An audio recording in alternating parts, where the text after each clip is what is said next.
Last night we heard that Queen Elizabeth II had died at the age of 96. So today I thought I'd tell you about the day that I met her because basically it's a pretty neat story. In 2003 she attended a BBC prom concert with Prince Philip at the Royal Albert Hall. The BBC Symphony Orchestra were performing music by great British composers and my dad was playing, which already made it a pretty cool night for our family. But on top of this, the Queen decided she would do a walkabout to meet some of the audience and have short conversations with 3 people who worked in the hall and 3 regular concert goers. And the BBC asked me to be one of the people who'd meet the Queen. So I took my new American girlfriend to the Albert Hall, and it's a bizarre experience to make your way through the most rigorous security you've ever seen, get to the door and say, "Hello, I'm Ben, the Queen's coming to meet me tonight." I was taken backstage into a room with 2 other concert goers and 3 staff resplendent in these bright red blazers. And we were told the Queen prefers ma'am like jam, not ma'am like arm. And we sat practicing with each other. Well, the trouble is, having spent an hour saying ma'am like jam to yourself, when she's actually stood in front of you, it's quite difficult to stop yourself saying like jam. But I managed just. I was introduced as Ben Kosh, whose father's in the orchestra tonight, and that started our conversation. She asked me, "Oh really, what does he play?" To which I replied, "The trumpet, ma'am, like jam, I mean, ma'am."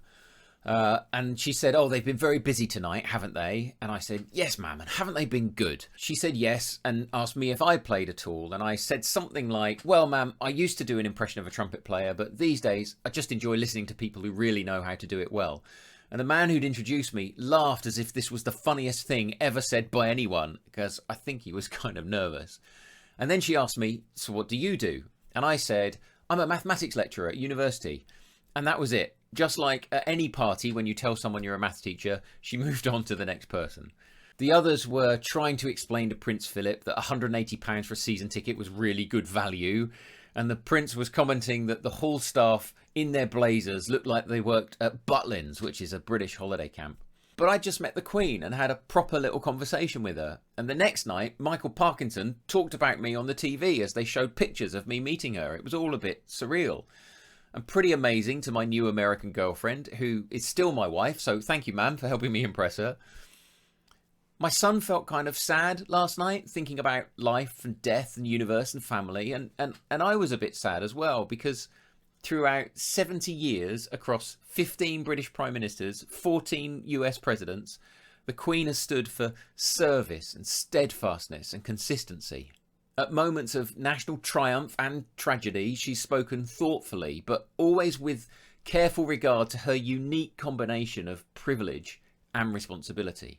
People often wondered if she might abdicate to allow Charles or even William to take over, but she considered her role to have been handed to her by God, and it was not for her to relinquish the responsibility and effectively say, "Sorry God, I've had enough."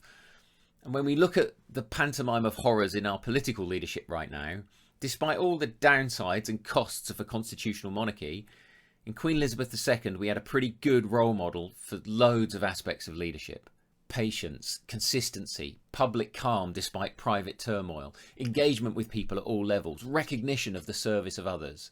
In all of those ways, I'll keep trying to lead like the Queen. Thanks for watching. I'll see you next time.